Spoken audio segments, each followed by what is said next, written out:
Welcome to the Briefing Room. I'm your host, Chief David Malloy of the Novi Police Department. I serve as your Director of Public Safety here for the City of Novi. And joining us today in the Briefing Room is we have Detective Mike Wilson of the Novi Police Department. Mike, welcome. Thank you, sir. Mike, you just recently finished up an assignment at the Novi High School as our school resource officer. Tell us a little bit about the rewarding experiences you had in that assignment. That was a great assignment. I worked for the schools in the police department for 6 years. And I spent most of my time at the high school, but I did visit all the other schools. I got to meet a lot of people. I've seen a lot of kids over 6 years grow up. I've seen some of the seniors that I knew my first year. Now they're adults and graduating college, and it was a very interesting and enjoyable experience. But also, we've had conversation. It's also something that was very rewarding for you personally. Absolutely. And my family, too. And you made a lot of new contacts, new relationships with school administrators and students that I assume are going to be lifelong contacts. Lifelong. And now you've transitioned into a new role here at the Novi Police Department. Tell the viewing audience a little bit about your new assignment. I'm currently assigned to the Detective Bureau, and I'll be working District 2, which is our southwest side of the city, basically west of Novi Road, south of I-96. And any cases that are come out of that area, I'll be working. I've also been put in charge of our stolen cars and larceny from autos. And I know, and part of our community policing philosophy is that we have officers assigned to the districts for up to 6 months. But you also will work in this district for an extended period of time, correct? Yes. And that allows you to not only get to know the business members, but also the residents. And a big part of what we do in terms of problem solving and engaging our community is having our police officers and our detectives and supervisors go out to the various homeowners meeting. Talk to us a little bit about how important that is to get our word out there and get our information and provide that accurate information to the homeowners. I think it gives them a comfort feeling. They know Detective Wilson's going to get this case and he's going to be working on it. They know me. I've been in the community for a long time. They know they're going to get a job. I'll get the job done and it'll be a good job. I'll give them my cell phone number. They know they'll call me anytime they need anything at all.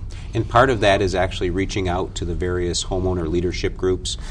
Each one of our subdivisions, and we have hundreds throughout the community, has an elected body of a president, a vice president, secretary, etc. But we make a point of contacting them on a monthly basis, and you actually reach out and contact those individuals. Tell us how those calls usually go and what the residents' feeling is as community members receiving that firsthand contact from the police department. And they like it. They're happy to talk to us. They're happy to tell us what's going on, and you'll get a new president of subdivision take over, and they're kind of surprised at first. Wow, the police are calling me. With the contacts that we're making with them. Kind of a novel concept. I mean, we've been doing it for many years, but it's kind of a reach out and touch someone because we want them to know we're coming to them and saying, what's going on in your neighborhood? We see some of the crime reports, but we might not always be able to touch on some of the root causes that are going on, whether there's a young man or woman in there that's maybe causing problems throughout, whether it's vandalism or theft. So it's a unique component where we're reaching out to them and saying, tell us what's going on, and if you need help, here's the list of officers, the men and women, and the detective, and the supervisor that actually works in this area. Yes. Yes.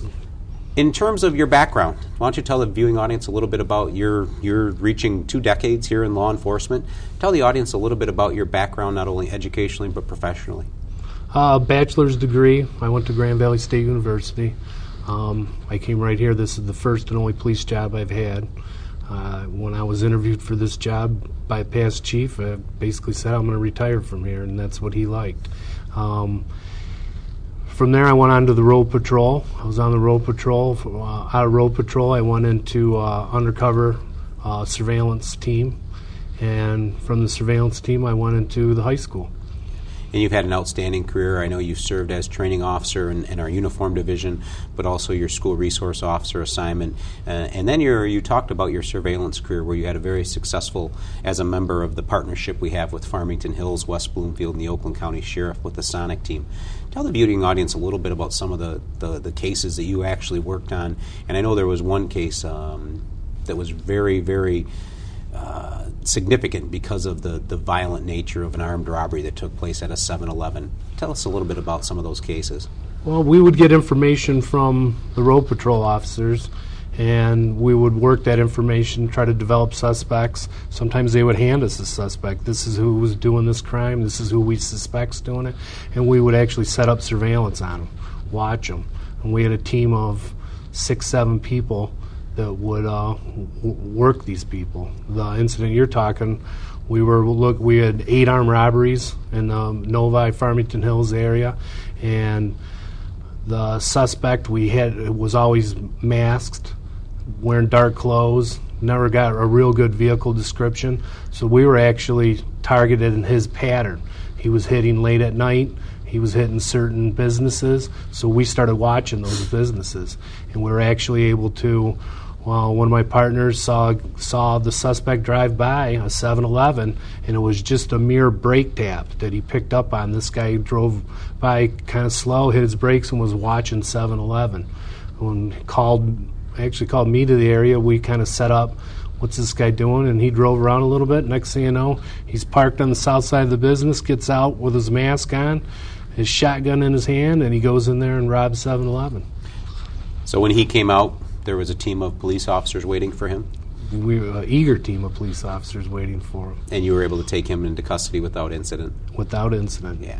And I should mention that was several years ago, and we've actually been very proactive in the work that you all did as a result of that, is that does send a strong message to criminals, because we're not just dealing with individuals that live in Novi, Farmington Hills, and West Bloomfield. Criminals are transient in nature, where they don't know whether they're in Novi, whether they're in Farmington Hills. But I know our 3 agencies in particular have, as well as the city of Livonia, very, very active and professional force in which we are working every single day looking at our crime data and making sure that our patrol officers know where that information. So you all are to be commended. And I know that particular armed robbery case was several years ago, but we've actually seen some major reductions in terms of the number of armed robberies that we've had here in not only Novi but also the region. Yes, we have. What are some of the things we're seeing in terms of increase in some of the crimes that you're dealing with now as a detective? Right now, larceny from autos, larceny from a motor vehicle.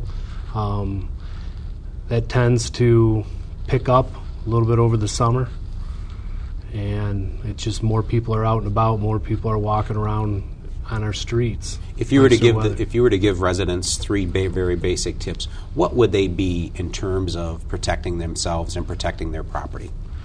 It's real easy.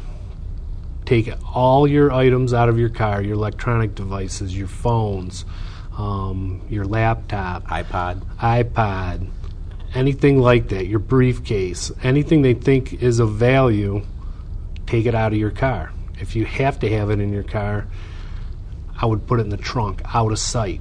Not underneath the seat, out of sight, in the trunk, locked up. I would tell them to put it in their house first. I would lock your car. Roll up the windows, lock the car, double check that the car is locked.